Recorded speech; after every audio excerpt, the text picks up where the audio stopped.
Indeed, they do. Now, Brian Claypool, my friend, let's take a look at this. If you think and you analyze this, obviously the distance of way, Brian, is going to play big. So how big will that distance play? Meaning the distance that Michael Brown was from Darren Wilson at the time the cluster of shots were fired, the pause, and then more shots.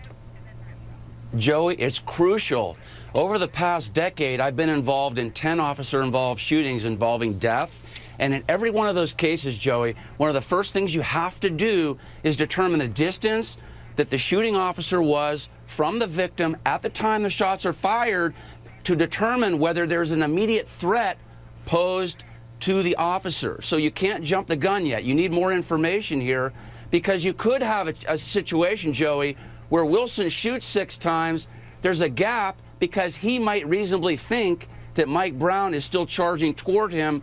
Then he shoots again.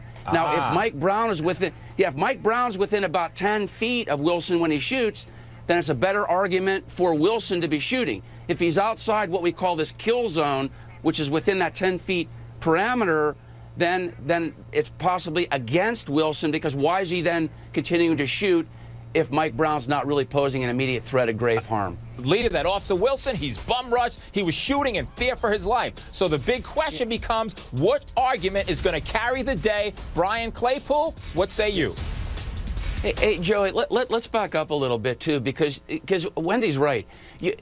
Determining what happened with a police shooting is like putting a crossword puzzle together. You've got all these pieces. You can't take one piece of that puzzle, like we're doing today, and then make a conclusive determination. Is it justified or not? You need to know facts. For example, was there an assault by Michael Brown on Officer Wilson? If there was, this now turns into what's called a fleeing felon situation. There's a case I'm sure you're aware of, Joey, in 1985, right. Tennessee versus Garner. Assault on a police officer in Missouri is an aggravated felony. That escalates the situation, and Wilson arguably can use then lethal force on an unarmed suspect if he has a reasonable fear of being harmed or the public being harmed. That's another important fact that we've got to consider here. Very important. Very important. But let me